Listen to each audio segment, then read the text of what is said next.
Nibiru channel. Today I am here with Terral from the Black Star Project, and we're going to be going over his take on what is happening with our planet and the earthquake situation.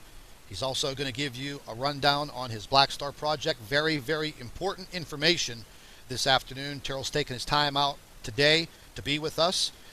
Terrell, how you doing, buddy?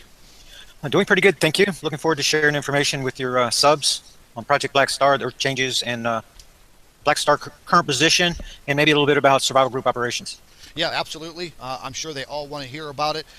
First and foremost, I've been very concerned over the past several weeks about our earthquake situation. I try to talk about it as much as possible on my channel. I think it's a very, very important subject matter right now. And each and every day, over these past several weeks, I see the pattern clear as day. But, you have a very systematic way of explaining this, much more knowledge than I do. So right now, I'm going to give you the floor and let these folks know what's happening. Okay, and as far as an earthquake report, then you can also go to Terral Black Star, my YouTube channel. I'm getting a little feedback from you, Scott, back there somewhere. Here, I will. Yeah, I gave a recent update report that you can watch for more information on explaining, on understanding the seismic pattern that we've seen here lately. The tectonic volcanic dynamic has shifted several times since 2004. In Solomon Islands, February 6, 2013, we had a big reset. We had another one, the 8.3 Chile quake, 2015, late in the year. Very strange things happened after that to tell us that we had a reset. We had no 6 magnitude earthquakes, for example, on the planet for a 5-week period after that Chile quake. And the 2.54 magnitude earthquakes diminished down to just 107, the lowest value for the last 5 years after Solomon Island. And the reason that you're seeing this activity that's right there in the United States, you didn't see this. When this investigation started, we had a quake swarm area right here, Baja California quake swarm area. You had one here at Oklahoma.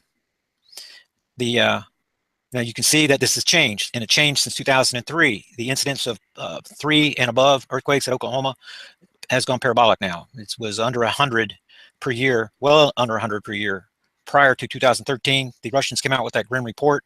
2014, the Schumann resonance, you're going to want to do a little bit of research on that, changed. 2004 and 2005, magnetic pole migration, the pattern of the way that the magnetic North Pole moves in its series of circles changed in 2005. It's now trailing itself by 12 degrees from the previous year. It's done that. It's doing that now in a series of loops. It's been doing it for the last 4 years. It's been doing that. So it's coming in line with that 12-day differential that you see. See if I can pull this back up. This 12 degrees that you see right here in the seismic chart between our near side alignment quake events, our backside alignment quake events. We had some late back here, and we're wondering if this Vanuatu quake right here, you see this little small angle, should be a 12. It's because of Jupiter. It's looking more and more. Whenever Jupiter was in back orbit, the black star's over on this side of the solar system. Whenever Jupiter was in back orbit around here, just take the position of the black star in Libra, draw a line this way. Then draw a perpendicular line this way, 90 degrees, and you have this half of the solar system that Jupiter is in near orbit to the black star, and this backside where it's on back orbit. Well, it made the transition over here at the 90-degree angle mark on January 5th, 2014. The backside alignment quake events were late back over here when Jupiter was around here. Now our near side alignment event came a little over a week early on the last cycle, and we're wondering, Black Star and Jupiter are getting really, really close. We're wondering if this solar system harmonics is being influenced by Jupiter and throwing off the modeling, what's going on. But while I'm here, I'll just show you how and why we have 2 Earth change uptick periods every year. It's very predictable, and 2 lull periods every year. So we can look at this cycle, or we can go back to a previous cycle in 2012. If you're following my research in 2012, we're putting Leo in the background, like this. And we would have reached the 90-degree. I'm going to have difficulty grabbing the Earth like that without messing it up. Here we go. We're going to bring the Earth back around to this 90-degree angle. There's Leo right there. And so when we get to this 90-degree angle mark, this is whenever the Earth change uptick period would start. And the reason is because the black star being here, the Earth has been in back orbit to the black star moving around, but it's when we start moving towards the black star like this that we have the uptick period. So it's pretty easy to identify. for this particular cycle that we're on right now, the black star has, so we've been tracking it every year coming across. I've been making these same presentations as it's been coming across every year. And now it's in the Libra constellation relative to the sun. There's an article in this week's newsletter because they're asking me this, the blue, what's his name? Black Sun, somebody on YouTube. He's been, he has a different method using tides, and he's been using Jupiter, and he has apparently some pretty good data. I haven't been able to look at it yet, but he's placing the black star over in Sagittarius. He's saying that's where it is, but he's talking about relative to Earth position. That it's important to realize that in all of my commentary, black star position is given relative to the sun. It varies with the Earth because the Earth's moving around the sun like this. The sun is the center of the solar system. So the black star's between, not way out there where Libra is. Black star is actually somewhere near Mars orbit path. It's pretty close right here. So if relative to the, you can see that Mercury, to give you an example, is in Virgo relative to the sun. But whenever we turn the solar system around and look at it from Earth, you can see that it's in Sagittarius. It's between Scorpio and Sagittarius relative to Earth, right? Because it's so close to us. The black star being relatively close to us as Earth is going around the sun, it's changing its position relative to the ecliptic constellations based upon Earth's moving 2 astronomical units, 180 million miles from this end of the solar system to this end of the solar system. So if we could see it, it would appear to be moving back and forth. And while we are in near orbit, the Earth is going this way, it appears to be retrograding. As we're moving between them, then we pass the black star and then move by it. So it's behind us. It's even with us. We have the same view as the sun relative to the sun in the month of April, late April, because we're in a straight line. But when we go past it, the black star would appear to be retrograding back into Virgo from our position relative to the Earth. That's why in all my presentations, I'm going to give you position of the black star relative to the sun, because it does change with the Earth. But the uptick period comes when the Earth is moving like this towards the black star. The reason is because the black star is here, the sun's here, the black star is here, the Earth is here. We're moving towards it. The magnetic portal connection between the Earth and the black star is getting shorter and shorter every day. And it's shortening by up to 60,000 miles per hour when we're moving directly towards it. A shortening magnetic portal connection means that the internal conduits, two types, the active conduits and the passive conduits that are on the outer wall, that they provide insulation properties for the magnetic portal connections. But as these two stars get closer and closer together, the internal conduits, the active conduits, greatly outnumber the passive conduits that are squeezed and pushed to the outside. That's what causes this magnetic portal connection from the black star and the sun to interact with these other magnetic portal connections as they come in near proximity. So that's what happens then to cause the magnetopause reversal. For example, March 12, 2012, and again on April 23rd, 2016, because the Earth was moving between the two stars. We're pulling a Sun-Earth magnetic portal connection and a black star-Earth magnetic portal connection across the primary star-to-star connection. And as that happens, these magnetic portal connections create a triangle in here that converges, and then the black star crosses through. Those magnetic portal connections are pulled across one another. As they are, it causes portal-to-portal cross-firing. It creates highly charged ionic clouds that are being misrepresented by NASA, suspicious observers, and others as interplanetary shock waves. That's what they're calling them, interplanetary shock waves. You know what? So we get these crisscrossing waves, and then so that explains how we're going to get the uptick period. Go ahead. I wanted to ask you, in your research with this black star, can you compare it to a brown dwarf, or is it just its own monster? Definitely not a brown dwarf. Early in the investigation, we thought it was a brown dwarf, but then we got Don, our project astronomer. He has an observatory class telescope at his disposal and infrared accessories. We know the observation window times. The optimum times is for the last few years have been April, May. We know where it's at. He knows where to look. He's a good astronomer. He's looking, cannot make observations. Cannot see evidence of micro lensing, gravitational lensing effect. Cannot see a darn thing. So we know where it is, but we also know that we can't see it. It's not a brown dwarf star. He could see it. This is going to be something between a black dwarf star that our solar system is too young to support, if it's a transitional dwarf, but this is a remnant body. This was created by the collapse of our, we got that feedback again. Oh, always for your listeners and make them escalate. So this, we're dealing with a remnant body that was created from the supernova of our sun's binary twin. So it's not a naturally forming transitional dwarf, definitely not. It's going to be from our binary twin that was much larger than our sun. It burned out more rapidly because of that. When supernova created this remnant body, it compressed the very center compress, the compression from the implosion. It's like forming a diamond inside the Earth. You can get, if you don't have enough pressure, you get a lump of coal. You get enough pressure, you get a diamond. Well, it's going to be something in between a black dwarf star and a neutron type star, a non-rotating magnetar type star. But it's not a naturally occurring star, so it's not going to be cataloged by NASA supercomputers or anything like that. It is anomalous. It's anomaly. Behaves more like a black hole than it does any known celestial object.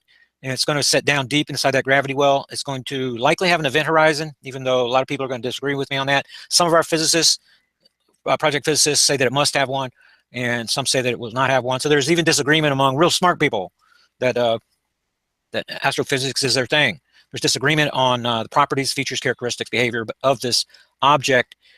Myself, I'm somewhere in the middle, trying to use the assistance of the physicists, the astronomers, and everybody, and also correlate that, tie that in and Nibiru somewhat, just because there is a cycle, doesn't matter how many years it is, 3,600 years or whatever, and with scripture, the earth staggering like a drunkard, the sun turning dark, not giving forth its light, the signs in the moon, the stars, and everything, the tsunamis, the waves, the things happening on the earth that petrify men so that they're turn white and they're frightened to death of what's happening.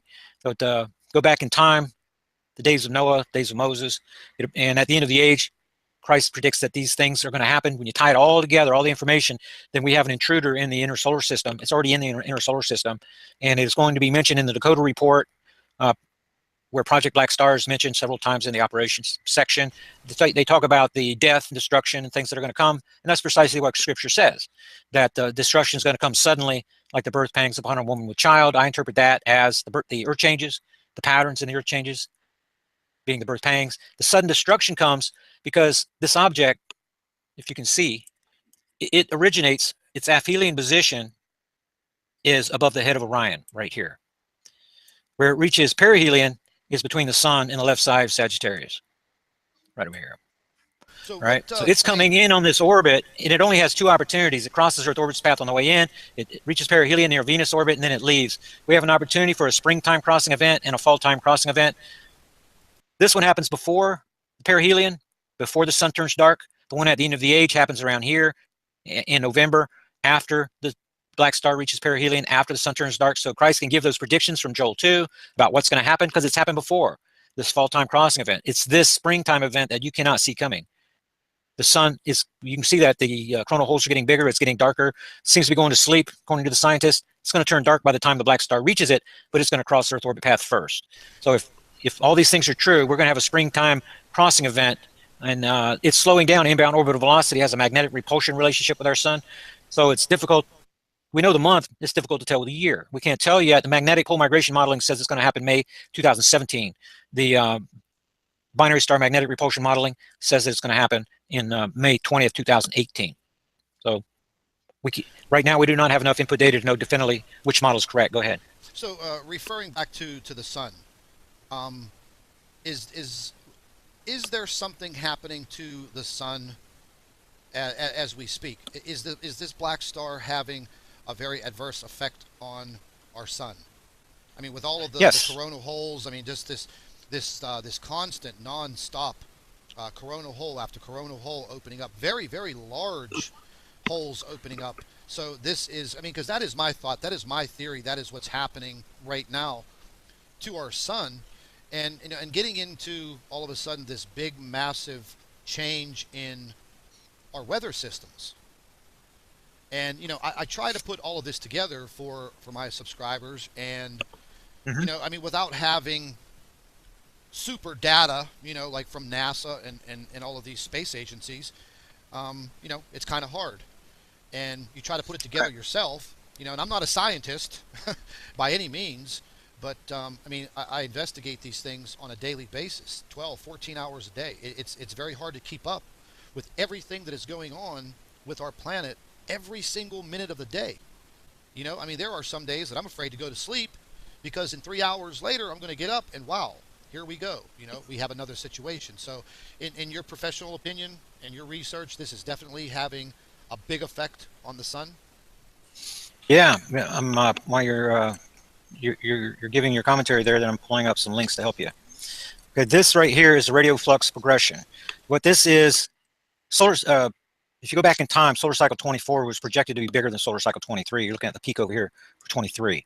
Here we come along. We're moving along in time. Sun's going to solar minimum right here. Then as it starts going up right here, supposedly we reached the peak in 2011. You see the little peak right there? Thing is, the flux values are half of what they should be. And then we start seeing, flatline. These values that you're looking at down here at 100, you can see that they are way lower than they're supposed to be. Whenever you put on top of that the sunspot numbers, because these charts are going to follow each other, then you see a pattern and a reason why they are predicting that the sun is going into a grand minimum. They're making that prediction, but that prediction is going to be wrong. The reason that the sun is showing these signs of weakness is because the electromagnetic energy is being siphoned off from another star. That's what the black star is doing. At the same time, the heliosphere that surrounds our solar system, our solar system is contained inside the heliopause, just like Earth is inside the magnetosphere. So here's the bow shock. This would be over on the Ophiuchus side of our solar system. The helium focusing cone you guys heard about will be formed on the back side of that. Earth enters that December 5th or 6th every year. But the point here is that it is shrinking, and it at the time of the writing of this article in 2010, it had already shrunk 25% in just the last in that decade previous. So that's coinciding with this, and I wanted to get you a picture of it's going to look almost identical. It's sunspots, sunspot number. When you look at that, you're going to see exactly the same chart that you were just looking at, because those the flux values in the. Let me see. Yeah, I've noticed we haven't seen any sunspots for quite a while. And then all of a sudden now you see how this looks like the exact same chart, doesn't it? Yeah. You see that peak you have in 2011? It looks like the same, because the solar output, the X-ray, the radio flux values, and these sunspot numbers generally go right alongside each other. So you can tell when you're getting near solar maximum, when all these numbers increase, the sun is going to develop 30 degrees above and below the equator, these two lines of sunspots when you get up to this maximum number. That's traditional. It's typical. Problem is, here we are. We're supposedly right here at the second peak.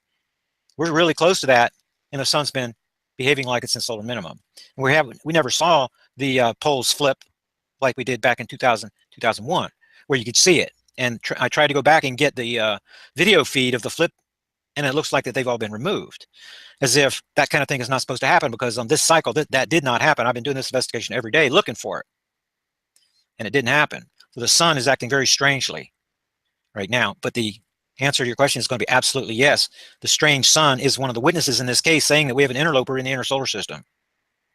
That's one of the witnesses in our case, right along with the Earth, Jupiter, Saturn, Mars, now Venus, becoming a better witness in this case too. Now, go ahead. And according to a lot of your studies, I just noticed over the whole entire period of last year, and what I'm going to refer to as near Earth objects, meteors, asteroids. It just seems that we've had an abundance of this type of activity throughout 2016, especially going into the latter part of the year. The black star, does it have the ability to draw these objects in closer to us, or is this just not even a factor? If it just absolutely, oh yeah, absolutely a factor. Not only that, let's go to right over here. This will give you a little bit of insight. The meteor fireball logs. Let's look at what was going on in 2005 versus 2010 versus what we're seeing right now. Let's go back to 2005. These are the reports. Look at the number, 459 in 2005. Okay, remember that number, 245. Now let's go 5 years later. That number's up to 933. See, so it about doubled. Yeah, I think then we're going to go to 2000. I think we topped out over 15,000 for 2016, or no? 5329 for 2016. Well, you see that's multiplied by more than 10 times in 10 years. Wow. So it's increasing. On the chart, it's going up like the global temperature. It's going up like a lot of the other things that are happening with our planet. Things are starting to go parabolic. So this is the sighting of meteor fireballs is part of the ping pong effect of having an interloper in the inner solar system. 2013 was called the year of the comet because there's so many diving comets in the sun. Asteroids, the number of asteroids that are falling out of orbit. These are asteroids that would have fallen out of orbit anyway, but they're being perturbed by something.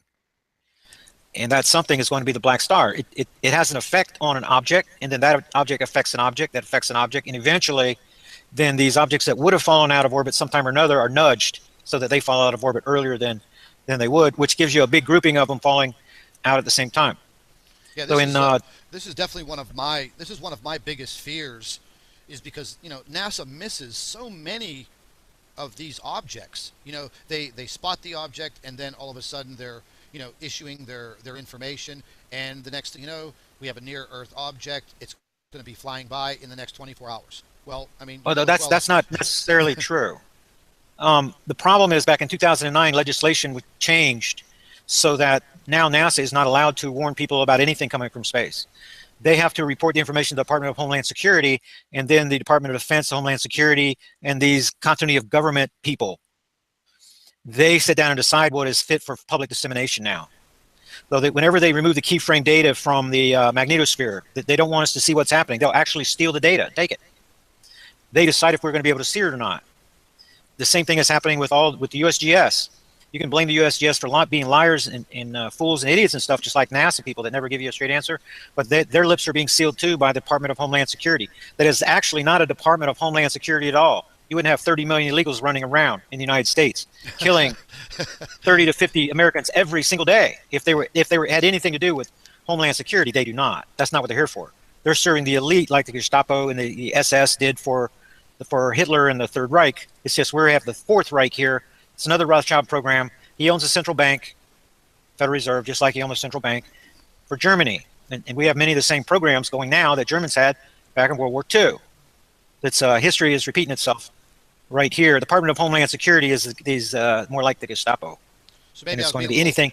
Maybe I'm being a little too and they're hard in charge. Yeah, they're being a little too hard on NASA there. But I well, see. If you watch the 2012 movie, you'll see there's people with green cards. There's people that's going to the underground. Their storyline was they're going to these ships. In reality, they're going to underground cities. Yeah. There's people that have them. And the people that are going to be offered these green cards are people with NASA, Jet Propulsion Laboratory, USGS, anybody that could blow the whistle. If they want their families to go to the underground arc cities, while the rest of us are fending for ourselves against the Black Star, they can't say anything.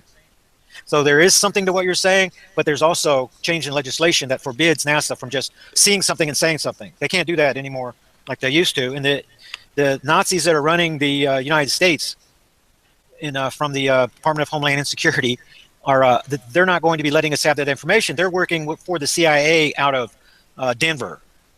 And that's part of the Council on Foreign Relations Working Groups, Trilateral Commission, the Bilderbergs, the hierarchy of Canamera, Mexico, that's really running the show. Doesn't matter if Hillary or Trump wins the puppet position over in Washington, D.C. What really matters is what's going on in Denver, right? That's the reality.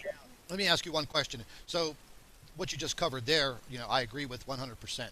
What do you think is going to happen to all of these individuals who work for all of these contractors and these little subcontractors in their spread of disinformation and misinformation? You think they're going to be the first ones to the chopping block in my eyes? Well, are you talking about on this earth? Or are you talking about in heaven? I'm talking about on this earth. I'm talking about physical human beings that have taken it upon themselves to, I mean, listen, I've done a lot of homework in this whole, if you want to call it misinformation, disinformation campaign. I don't want to get into the whole trolling routine, but I've found over the past year that these organizations do exist. I mean, they torment me on a daily basis. And these are just regular people. These aren't people that belong to the military or the government. These are little scumbag subcontracted people that just take on these topics, and I don't know if they're paid to do it. I don't know how they're organized to do it, but I've come across a few of these organizations, and one of them torments me on a daily basis. I mean, they've delved into my family, my personal life, my YouTube channel, my credit, my cell phone. I mean, they've even taken pictures of my house and put them in YouTube videos. They just photographed my grandmother's house a few weeks ago and put the coordinates to her house in their videos so people can click on it using Google Maps and go straight to her house. So yep. I don't see anything like that happening with someone who just wants to explore trolling on a YouTube channel. I find that right. I find that okay, this guy's getting to the information while he's alerting people, he's on to something. Yeah, we need to shut him up. So I don't see the government being directly involved in it, but I can see their hand in it through, you know, Well, the government, my view of the government is not as nearly as, I don't give them as much credit for being very bright as you are. It's going to okay. be, it's going to be elite groups more now. In the old days, than it was the CIA. Yeah, Now that they're like bumper cars running into each other. You have the Illuminati groups, Trilateral Commission groups, all these different groups I see your that are point in now. their. They're going to the underground Arc City program. They have their commanders, they have their handlers, they have operatives, assets, and then they have dupes. And you could be being attacked by a dupe. Somebody really thinks they're doing the right thing. They're serving the public, but they're dupe. They bought Yes. into this information program. And when more dupes you get, then you can start redeploying your assets to other areas because the dupes are doing your job for you. Well, I guess And then the point and that you I don't was leave your trying to, fingerprints as much either. Go yeah, ahead. the point that I was trying to get to, I guess I just kind of like blew off on the whole governmental crap. But the point I was getting to is these people aren't getting a ticket to the Ark. They're not, you know, In other words, yeah, they're you not, see them as they're, disposable assets. exactly. That's the perfect phrase that I wanted. Right. Completely disposable. Mhm. Like a Right. piece But they of don't trash. realize it. I know. So Exactly. what you have in that case, what I call them is sleepers. They're working with for the elite, right beside the elite, but they're not going to the underground Arc City. That's why they need to be deployed and they need to be engaged. They're oriented to do this work, and then they stay engaged all the time. This is where their nose is. They never see the thing coming. For that reason, they're just sent out here to do the disinformation, desensitize the sheeple, discredit anybody that's pointing towards anything coming from space. Yeah. And then the fail-safe plan of the elite is launched. They're going to release a contagion, likely. They're going to be martial law. Power grids are going to go down.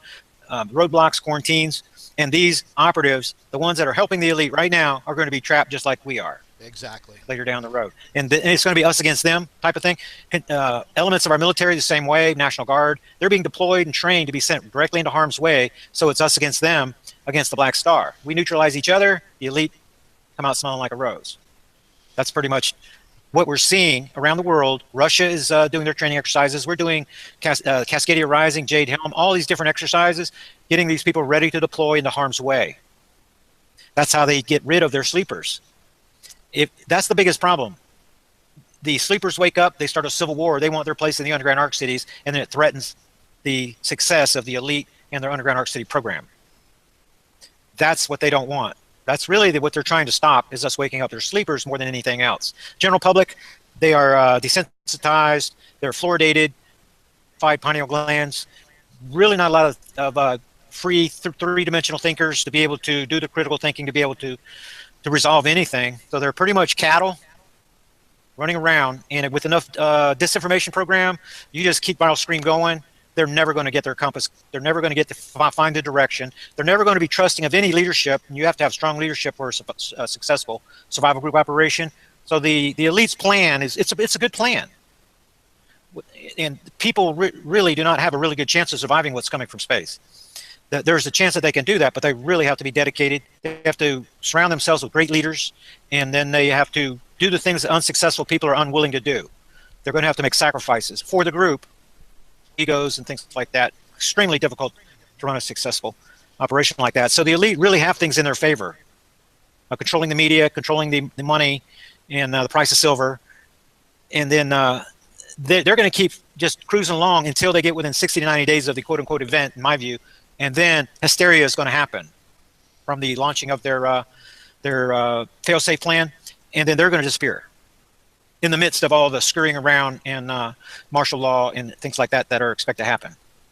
Yeah, I agree. I agree with 100% of what you're saying. We share definitely the same thoughts 100%. There's no doubt. I would not want to be one of these other individuals. I definitely would not want to be. But, I mean, we've given them enough airtime with their operations. But getting back to our planet and our earthquake situation, how do you foresee what's coming as far as our earthquake situation? I mean, I see it getting much worse, you know, over over a very short amount of time. I mean, it's just a matter of time from what I see, something very tragic happening, you know, on our west coast of our country. Okay, what we're going to do is go back and look at the last 30 days, just 4.5 and above. And we're going to renew this right here, and we're going to show you a pattern. It's a kind of a disturbing pattern. It's part of my recent update report. Let's go back and look at the whole 30 days. Oh my God. Now this right here is the origination zone here in Indonesia, where all these magma plume arms began. This is the origination zone right here where my cursor is. See this big quake right here? When this big quake took place, it happened, it's going to be about 600 kilometers. It's going to be difficult to see through all that data. Let's see if I can see it. It's going to be 600. It's definitely down in the transition zone, Earth mantle. I'm having difficulty seeing where it was. But anyway, these deep quakes like this, they're beyond 410 kilometers. They're taking place inside of Earth transition zone. It's a glassy layer, rock on top, metal on bottom. It's 410 to 660 kilometers inside of our Earth, and it's inside that transition zone that these buoyancy barrier corridors have been created by these large magnitude earthquake events. What a joke. The USGS is a joke. Whenever they give us an earthquake like this, and then they send us the summary information, and it's about the tectonics that are taking place at the very top of the Earth, the very top in the crust. They're not giving us any information on what's going down in Earth transition zone or any reason that there should be a 7-8 magnitude earthquake that deep inside of the Earth and the ramifications of what that means as far as rising magma plume formations and how that magma plume formation becomes an energy storing reservoir that can be released later in the timeline.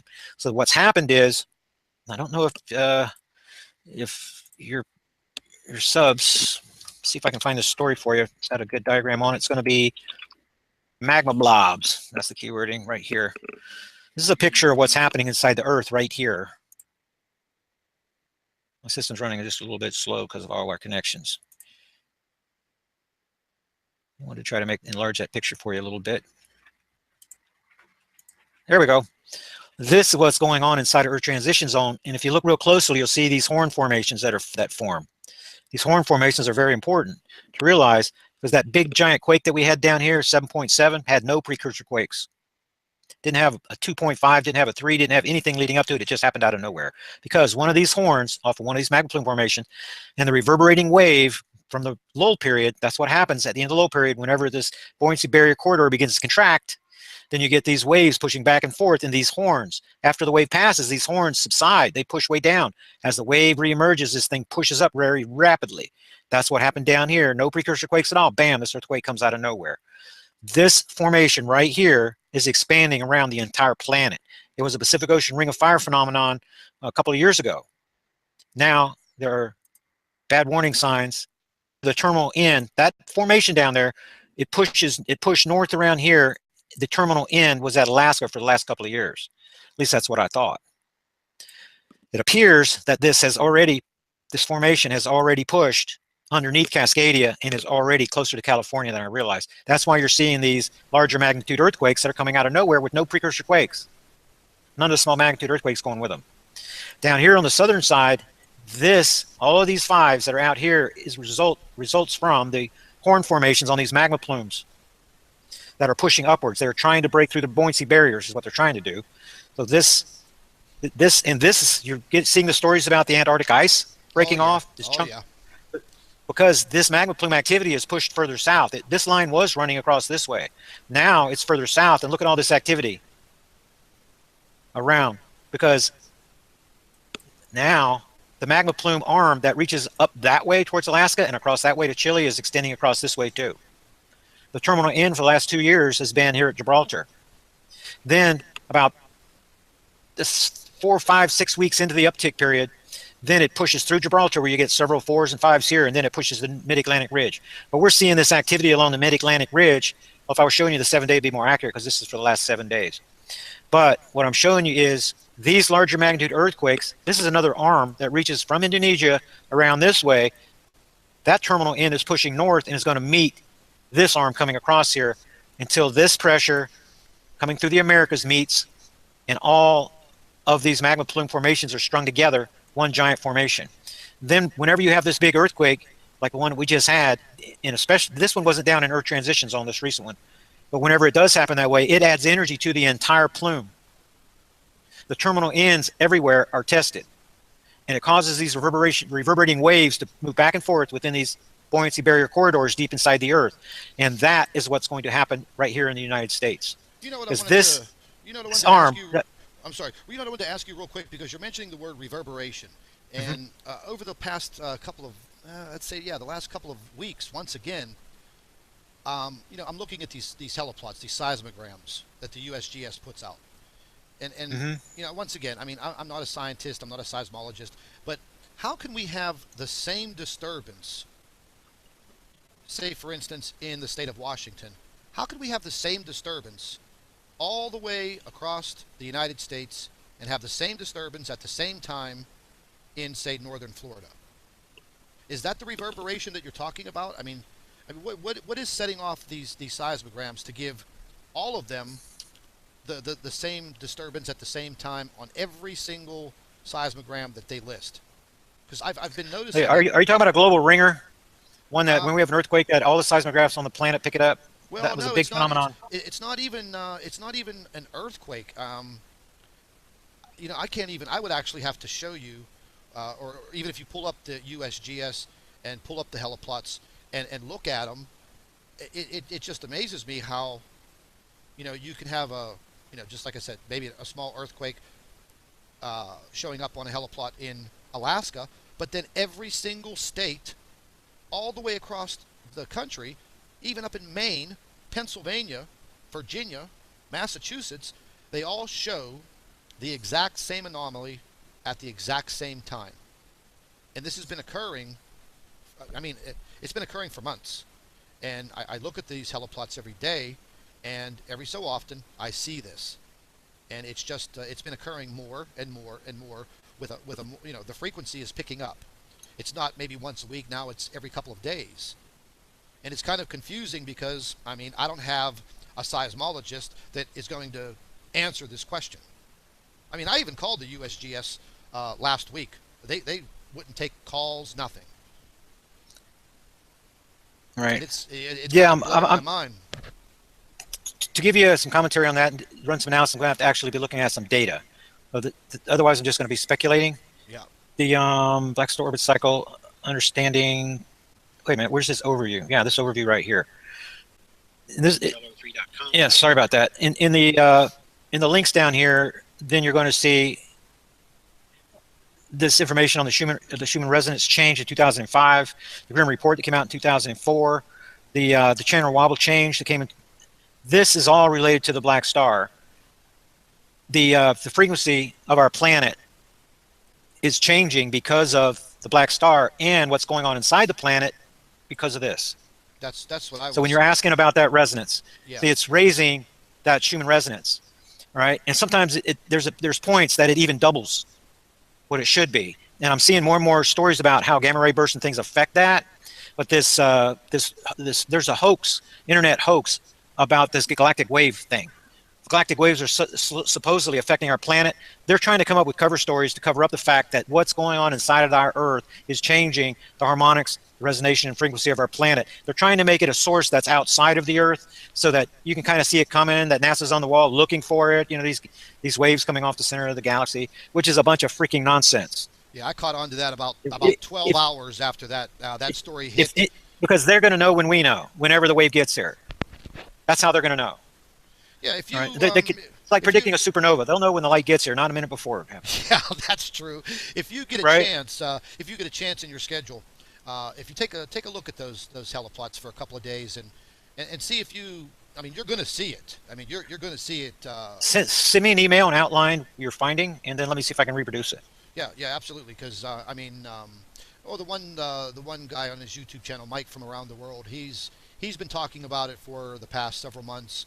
And I look at these plots every single day, several times a day actually, over the past few months, and I started to notice this, and it was it was kind of freaking me out a little bit because I live in southwestern Pennsylvania, and they're showing this massive amount of activity in a small town 100 miles away from me. They're showing this in Maine, Massachusetts, Virginia, everywhere. Everywhere in the United States, these massive anomalies on these seismograms. Now, I think Mike did mention something about a frequency. I forget exactly how he put it, but he said that something is definitely affecting the Earth internally, and these seismic devices are picking it up. Absolutely. He referred to it as I think a low frequency, if I'm not mistaken. I'm not really sure, but he said it's not going to feel like an earthquake because it's really not. But it's going to register on these devices all across the globe. And then I did look at these plots across the globe, Mm-hmm. and they were identical all the way around the planet. and at the same time, and they were the same. They looked the same at the same time, and I was like, okay, what the hell is going on? Okay, send me that information because I really don't know what Yep. you're talking about. What I wanted to do, since you're talking about plotting and charting and following them, this is what we do. This is what we've done for the last 6 years, every single week, monitoring all the earthquake events and identifying the patterns. That's where the hypothesis originated about the two. Well, the evidence shows two uptick periods and two low periods, but we want to know how it was happening, and we started noticing our black star position and Earth natural movement around the sun is what was causing it. So we were able to put those things together. But just recently, you asked me earlier about the earthquake situation, particularly for California. This right here is a disturbing 144. When you go back and look in time, you're not going to see another value that's below 180 right here. And that's at outside orbit position at the 90-degree angle mark that I told you about. You can find them near the O's. See this 192 next to the O? That's the way it's happened. But this is the second lowest value in the last 6 years. And it's coming at a time when you're having 35 of the 5 magnitude earthquakes. Look back here, we had sub 20 values 3 weeks in a row. And we had there's definitely, when you see a red mark in this chart, it means there's something happening strange. High number of 5s, low number of 2.54 magnitude earthquakes. That is because of this phenomenon right here. Because these 5s are just popping out of nowhere, no precursor quakes. So that's part of the pattern. The other thing is, if you live in California, then you're going to want to pay attention to this part right here. Go back. Let's see. Maybe we can stay here on this little dead spot that's right here in the middle. You see all this activity in the north, this activity over here in the south. This magma plume formation is pushing this direction, the terminal end. They're given direction by the buoyancy barriers themselves. They're trying to contain it. What that means is that the terminal end is pushed forward. Same thing up here. This terminal end is pushing south. This one's pushing north. This is where they're going to collide right here. My God. And that's why you're seeing. Let me get this back on my different source over here. Let's go back to the last 7 days. Whoops. I don't want to locate. I just want to turn it on. Do you think we're going to see any? Do you think we're going to see any type of warning for the West Coast? Is there any kind of warning sign, or do you think this is? Yeah, you're getting it right now. Look at what's happening here now. Yeah. I mean, I see it. I see it every day. This is just the last week. Yeah. Okay. This was a small area of earthquakes swarm right here when this investigation started. There was another area right here. We didn't have the rest of this stuff. Now, since Solomon Island, that's cut the tectonic plate in two. It changed the tectonic dynamic of the Pacific Ocean Ring of Fire. These plates are trying to shift this way. Now you're seeing rifts that are opening up in the United States, right up along in here. You're seeing them in South America too, down in here, because all these plates are trying to fill in that can go this way because of the breakage over there at Solomon Island, 2013. That's that the Schumann resonance changed. These magma plume formations started kicking off, and the escalation of these big quakes started happening in the United States because these tectonic plates are moving this way, creating opportunity for slippage. So when you're looking at it from down above, from the satellites, you can see magnetic anomalies taking place because the magma that's inside is more exposed to the space, and you can see the changes that are taking place right here as a precursor warning that this big giant activity, these deep earthquakes, those deep earthquakes are coming here. So these terminal ends are going to push together right here, and when they do, those terminal ends are going to collide. And when they do, it's going to test the buoyancy barriers. They're going to, and who knows what's going to happen? They break that magma that comes out of deep inside of Earth transition zone is glassy, and as it rises, it continues to expand until it reaches the surface. It displaces the heavier magma because now it's expanded, coming all the way from 400, 600 kilometers deep inside the Earth. And then the heavier magma is displaced out of the way until the entire area rises, the entire region rises, and then it breaks and collapses. And that creates a scenario for these maps of the future. Right here. The Navy map of the future, the Scally maps of the future. Yeah. But whenever I look at let's see if this is a larger version of it. This one will work. This magma displacement, this crustal displacement that's going to take place because of these pushing magma plume terminal ends is precisely what causes this effect. The washing away of these shorelines that you're seeing right here, this happens because of the geological pole shift to our planet. That means the Earth tips over. You have to realize the oceans are moving 1,000 miles per hour right now at the equator. They're going around with the Earth. But when the magnetic effect from the black star tips the crust over because of the embedded metals, the oceans are going to follow the law of gravity. So as the Earth's tipping over, these waters are going to crawl up upon the land and wash away. These shorelines like this, these magma plume formations come together. This right here is where they gurgle and bubble up to the top. This entire area collapses. That's where this map came from, my view. Because whoever, so it's not a matter of the water washing on the shore. That whole area will be like a massive teacup. It will just disappear. Sink. It's going to sink. It's going to rise first, erupt. The eruption is going to start. It's going to send those glassy pyroclastic flows into the air. The prevailing winds are going to take it. Canada is really in a bad place for what's going to happen out here. I was explaining that to a subscriber today. That's why we need to be farther south to try to avoid have protection from the mountain range and the prevailing winds pushing it in this direction. But then the Pacific Ocean comes in and puts it out. So this will be a gigantic, enormous fire for a while until the ocean waters come in and put it out. That's what keeps this from becoming an extinction level event, because this type of material circling around in the winds can kill animals on the other side of the planet. Now, One breath. I know that you have a fantastic preparation plan set up, with a lot of folks, and I know that I have to consider you a professional on this matter at this point in time. But do you want to go over and let everyone know that what you've organized, and if anybody wants to, join in with you and follow you, I'd be more than happy to, give them the information.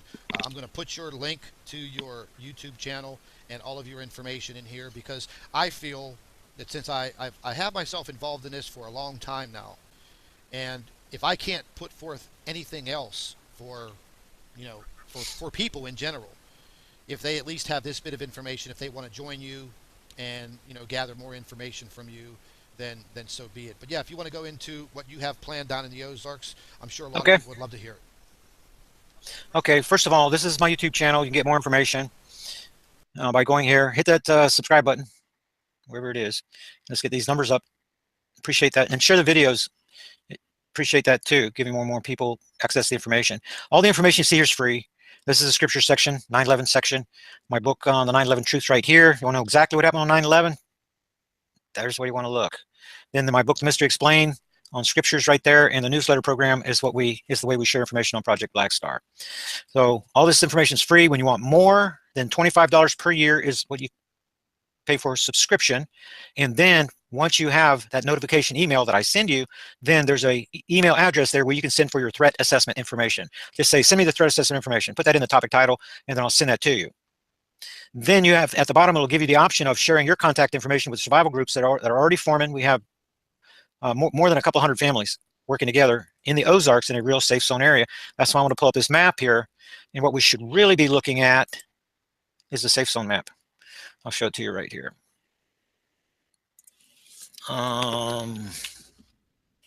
You're not going to show us the Nancy Leader safe zone map, are you? No. I'm just joking.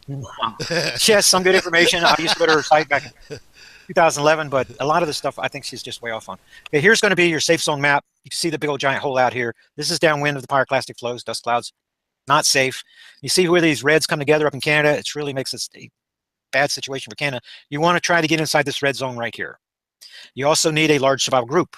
You also want to be underground, and you need a cavern in order to be able to do that. Digging a hole in your backyard is not going to help. Sustained temperatures outside, likely to be more than 200 degrees throughout the day, below freezing at night from nearing black star proximity whenever it's nearby us.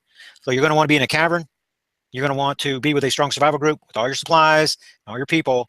And we are located in this corner of Arkansas right here. It's about 150 miles from the liquefaction zone.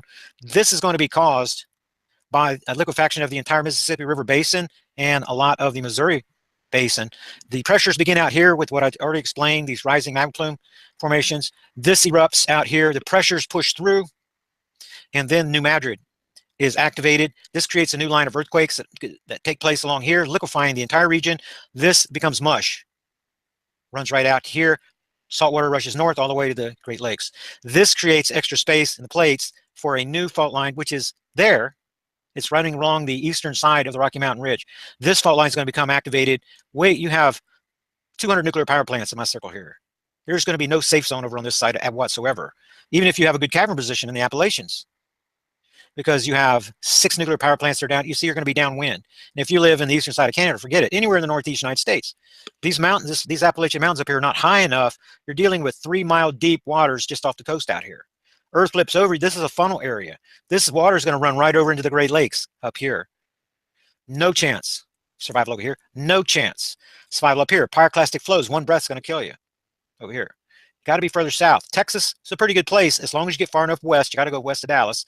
Got to get up here over 1,000 feet up on. You can see the ridge line that it becomes kind of safe over in this area. You're not downwind of any nuclear power plants when you get down here far enough. Problem is, again, you got to have cavern that has water with a strong survival group. So we have a strong survival group here. We have caverns. We have caverns with water. We have, this is where I've been working for the last 6 years. Moved there, lived there, worked among the locals, built relationships. And this is where our survival group operation is, up in this corner right here. So people write me, can you hook me up with a group in Pennsylvania? There are no safe zones in Pennsylvania. Whenever you get your threat assessment information, you give me your permission to share your information. You have to give me a written email. I'm not going to share your email. You're not going to share any of your contact information with anyone. When you give me that, then I'm going to send it to them. Then you can send a group email to 150 people and find out who's in your area, who you can work with. You have to do that on your own. So my job in this investigation is to wake people up, like doing these presentations, doing the research on this side.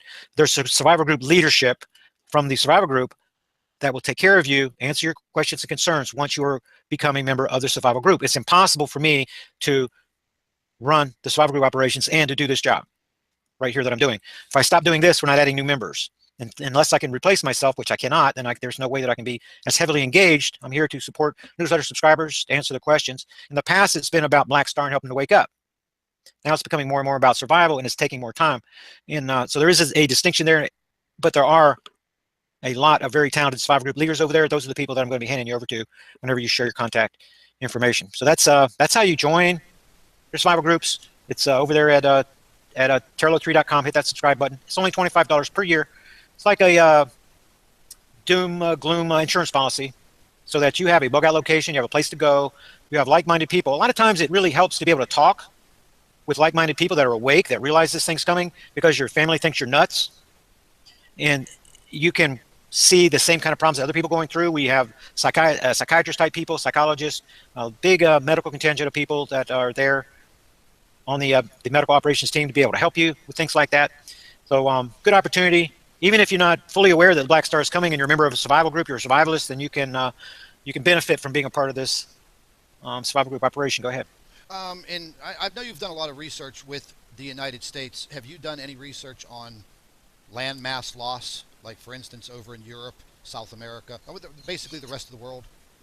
Yes, it depends on if the number of people, I got that feedback coming again, that request threat assessment information from around the world. So there's quite a few people in Northern Europe, for example, that listen to the Revolution Radio, and quite a few from the UK, and their safe zone is going to be down here in Spain. They've got a similar problem to the United States. They have, move some of this information here. Gigantic supervolcano here, gigantic supervolcano over here. These guys are going on to erupt just like Yellowstone's going to. You're already seeing in the news where this big supervolcano here is becoming active. It's because it's so close to this terminal end that's running across here. This pressure is going to continue to intensify until this becomes active, and the one under Germany. It's maybe this spring you're going to be hearing about how this other big volcano, supervolcano, is becoming active. You have to have this the Pyrenees Mountains here as a protective shield. You're upwind from the prevailing winds going in that direction, and you have caverns that are in the Pyrenees here. The survival group that's working there with Jose and others is kind of in the center of the landmass. Remember, this is 2,000 feet above sea level, the plateau here of Spain, and they do have cavern positions here, and there are no safe zones north of the Pyrenees here. So this is your option unless you want to go to Turkey. And I haven't found a single European yet in the last 6 years that want to go to Turkey. I don't want to. So they have the choice of going to. They have the choice of going to Spain, or they have no choice. Some people, believe it or not, from Europe have relocated to the Ozarks, so they could be part of our survival group program here. And some people from Canada are migrating down to join us in the Ozarks too. No matter the location is very important, but it's only a partial consideration. It doesn't matter if you have the perfect location, you have no survival group to support you. If you don't have a medical contingent, a military contingent, builders, caregivers, people that represent a cross section of our society, Doesn't matter the location. So location first, yes, but then can you get a large survivor group put together there that has the human resources and the financial resources to meet your group needs? To do that, you need a lot of people. Therefore, since especially if the magnetic pole migration modeling is correct, this right here is going to be the safest place because it has a program that's been in place now for years. It has hundreds of people working together. That is not being reproduced, to my knowledge, anywhere in the world. Whether you're in Europe, we have a group in down here in Australia. We have another one over here in that you can't see in New Zealand, and we have another group in Malaysia over here in Indonesia. Coming together, not as many people working together in those other programs, but globally, then hundreds of families are working together, awake about the black star. They realize that something's coming and that the Earth is getting ready to have serious problems. So they are waking up and they have identified the need to prepare, and now they're on the a path to devising the best survival strategy possible. Go ahead. Yeah, I wanted to just throw this at you real quick, and I've been getting a lot of emails from subscribers and a lot of talk about what is going on in the Antarctic. I mean, Okay. do you know about anything that you want to share with what this big interest is in the Antarctic? The Antarctic has not been a very good witness in this case so far. The metal distribution on our planet, you notice most of the land mass is in the northern hemisphere, magnetite, most of the magnetite's in the northern hemisphere. That's the reason that our North Pole is the North Pole, because of the metal distribution. So then the black star comes in, it siphons electromagnetism from the sun, and then it redirects it to the planets through a secondary set of magnetic portal connections. What that means is the northern ice sheets were affected far before the southern ice sheets. So the northern ice sheets depleting, southern ice sheets, they do not have the the magnetite and other metals there for the electromagnetism, the electromagnetic energy to be translated into heat through induction. So the North Pole has been a very good witness. The South Pole has not been thus far, but is becoming a better witness in this case, partly because, and let's just pull up the story, because of the ice that it is shedding now, um, and the ice that is breaking off. And when you look at the cause, they're going to say this is because of internal heating. This is not because of atmospheric heating. There's something underneath the planet that's going on, and what's going on inside that planet has to do with these magma plume formations that are pushing further and further south, and that's going to be the harmonics, the boom, boom, boom that is rocking the world. That's becoming more and more apparent and changing the resonance, the frequency of our planet. It's having more and more of an effect on Antarctic ice. So the more shaking, the more quaking. This is happening deep inside the Earth. Those waves, those crisscrossing waves from the enlarging magma plume formation is having a bigger impact on Antarctica. So it's just another indicator that we have by looking, we just go to the story and look at the pictures. I've been running in the newsletter for the last few weeks. Looks like I hit a story that just happens to have no pictures whatsoever. But that's the way it goes sometimes. Yeah, so it is becoming more and more of a story. You're going to see it more and more. A lot of people have been traveling down there recently to Antarctica, and I guess it's because Antarctica is more and more in the news.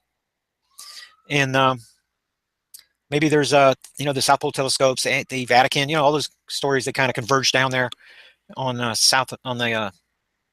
southern tip of our planet. Well, that's probably about all I'm gonna have for you on that. But as these magma plumes, you see more and more of these 5s and 6s getting closer and closer. This magma plume activity is going to get closer and closer to Antarctica, and then more and more of this ice is going to be breaking up. Moving forward, go ahead. Well, yeah, something that one of my subscribers tossed me into last week was some video footage from a German research team, and this was all filmed in the Antarctic, and they literally have small towns with modern housing, like your old-fashioned general store back in the days of the cowboy. But these, and I have the video. I was kind of scared to do anything with it on YouTube and show it because it's about 30 minutes long.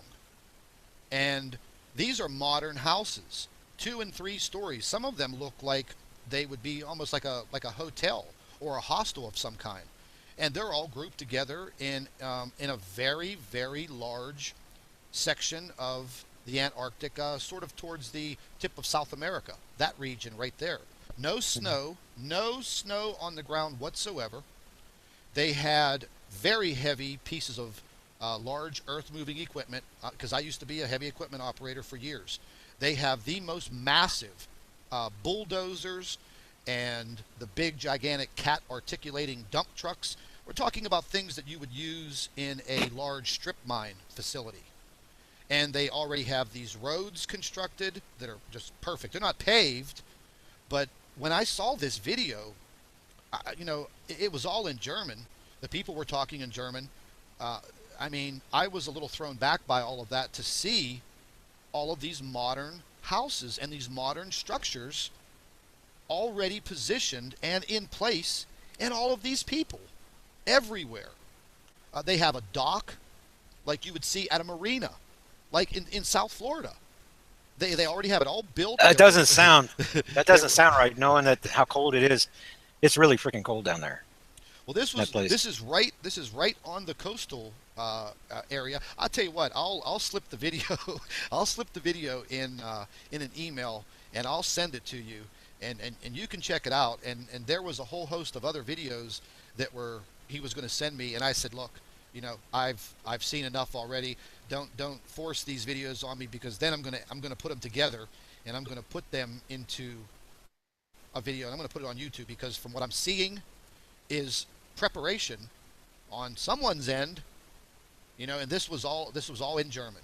There was a German research team. They were flying the German flag, and again, these were all houses, like, I mean, modern day houses. They look like they were all built, of wood and shingled and things of that nature, but no bricks or anything. But I mean, getting all of that material down there, getting all of that equipment down there. I mean, and I know they only have a short window of time every year to get supplies and get these ships in there. But is this something that they've been doing for quite a long time? I mean, they would have had to have been preparing like this in this region for quite some time. And it kind of blew my mind to see that. And, I mean, again, we're never going to know everything that these folks do, but, the video kind of captured my thoughts, and I still think about it. And I just watched the video again this morning to see if I could pick out anything, in particular about it. But the housing just kind of blew me away. But I'll slip it in an email, and I'll send it to you. You can check it out. Is there something else you want to cover? No, absolutely. I think you've covered everything. Gives my subscribers a great chance to listen to you and all your thoughts and your information. And yeah, we'll touch base again in a few weeks, and then I'll put all of the links to your information, your YouTube channel and everything. We'll put all that in the description box. I'll send you a link to this, and I appreciate you taking your time. I know you're very busy, and hey, man, we just have to buckle down like you're doing. Preparation is everything. And once again, you're not going to survive this alone. And I think your take on this, being part of a professional group, is definitely, the way to go.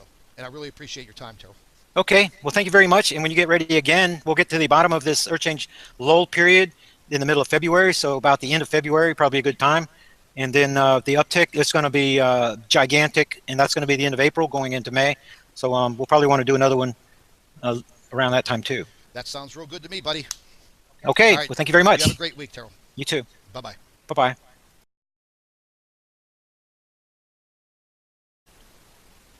Hello, everybody. Welcome back to the Nibiru channel. Today, I am here with Terral from the Black Star Project, and we're going to be going over his take on what is happening with our planet and the earthquake situation.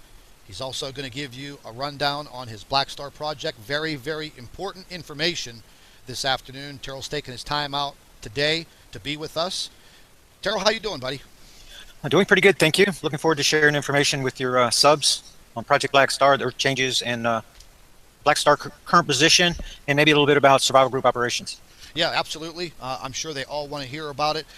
First and foremost, I've been very concerned over the past several weeks about our earthquake situation. I try to talk about it as much as possible on my channel. I think it's a very, very important subject matter right now. And each and every day, over these past several weeks, I mean, I see the pattern clear as day. But, I mean, you have a very systematic way of explaining this, much more knowledge than I do. So right now, I'm going to give you the floor and let these folks know what's happening. Okay. And as far as an earthquake report, then you can also go to Terral Black Star, my YouTube channel. I'm getting a little feedback from you, Scott, back there somewhere. Here, I will. Yeah, I gave a recent update report that you can watch for more information on explaining, on understanding the seismic pattern that we've seen here lately. The tectonic volcanic dynamic has shifted several times since 2004. In Solomon Islands, February 6, 2013, we had a big reset. We had another one, the 8.3 Chile quake, 2015, late in the year. Very strange things happened after that to tell us that we had a reset. We had no 6 magnitude earthquakes, for example, on the planet for a 5-week period after that Chile quake. And the 2.54 magnitude earthquakes diminished down to just 107, the lowest value for the last 5 years after Solomon Island.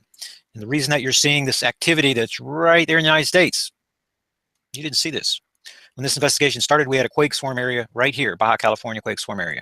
You had one here at Oklahoma. Now you can see that this has changed, and it changed since 2003. The incidence of 3 and above earthquakes at Oklahoma has gone parabolic now. It was under 100 per year, well under 100 per year prior to 2013. The Russians came out with that grim report. 2014, the Schumann resonance, you're going to want to do a little bit of research on that, changed. 2004 and 2005, magnetic pole migration, the pattern of the way that the magnetic North Pole moves in its series of circles changed in 2005. It's now trailing itself by 12 degrees from the previous year. It's done that. It's doing that now in a series of loops. It's been doing it for the last 4 years. It's been doing that. So it's coming in line with that 12-day differential that you see. See if I can pull this back up.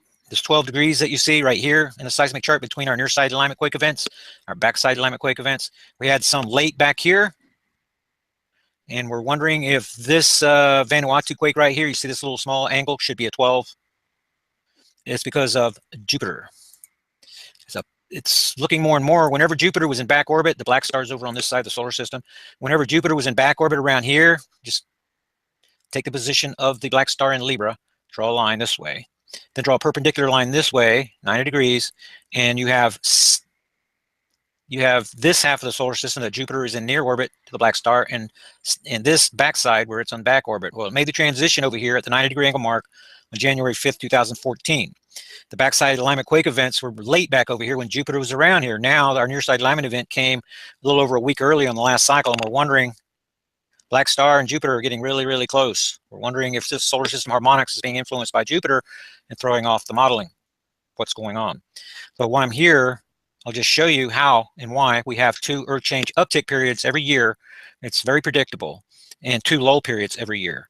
So we can look at this cycle, or we can go back to a previous cycle in 2012. If you're following my research in 2012, we're putting Leo in the background, like this.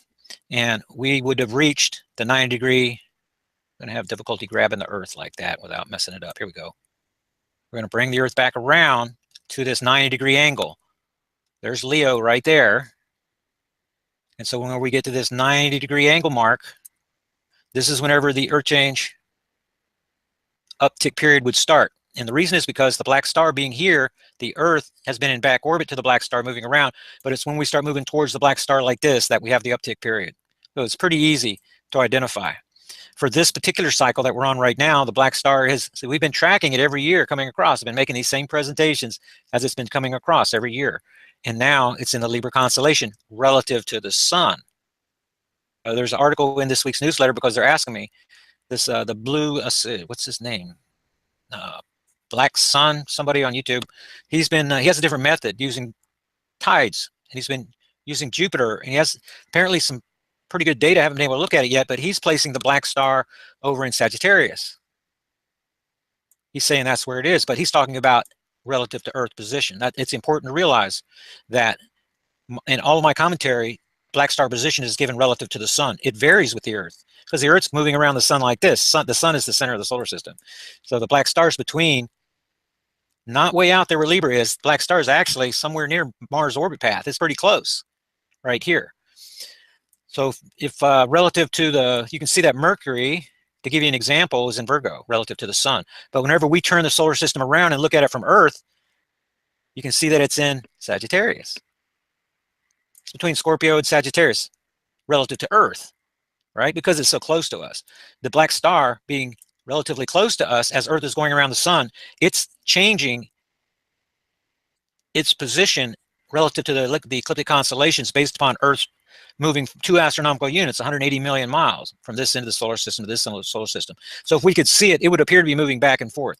And while we are in near orbit, the Earth is going this way, it appears to be retrograding. As we're moving between them, then we pass the black star and then move by it. So it's behind us. It's even with us. We have the same view as the sun relative to the sun in the month of April, late April, because we're in a straight line. But when we go past it, the black star would appear to be retrograding back into Virgo from our position relative to the Earth. That's why in all my presentations, I'm going to give you position of the black star relative to the sun, because it does change with the Earth. But the uptick period comes when the Earth is moving like this towards the black star. The reason is because the black star is here, the sun's here, the black star is here, the Earth is here. We're moving towards it. The magnetic portal connection between the Earth and the black star is getting shorter and shorter every day. And it's shortening by up to 60,000 miles per hour when we're moving directly towards it. A shortening magnetic portal connection means that the internal conduits, two types, the active conduits and the passive conduits that are on the outer wall, that they provide insulation properties for the magnetic portal connections. But as these two stars get closer and closer together, the internal conduits, the active conduits, greatly outnumber the passive conduits that are squeezed and pushed to the outside. That's what causes this magnetic portal connection from the black star and the sun to interact with these other magnetic portal connections as they come in near proximity. So that's what happens to cause the magnetopause reversal. For example, March 12, 2012, and again on April 23, 2016, because the Earth was moving between the two stars. We're pulling a Sun-Earth magnetic portal connection and a black star-Earth magnetic portal connection across the primary star-to-star connection. And as that happens, these magnetic portal connections create a triangle in here that converges, and then the black star crosses through. Those magnetic portal connections are pulled across one another. As they are, it causes portal-to-portal cross-firing. It creates highly charged ionic clouds that are being misrepresented by NASA, suspicious observers, and others as interplanetary shock waves. That's what they're calling them, interplanetary shock waves. You know what? So we get these crisscrossing waves, and then so that explains how we're going to get the uptake period. Go ahead. I wanted to ask you, in your research with this black star, can you compare it to a brown dwarf, or is it just its own monster? Definitely not a brown dwarf.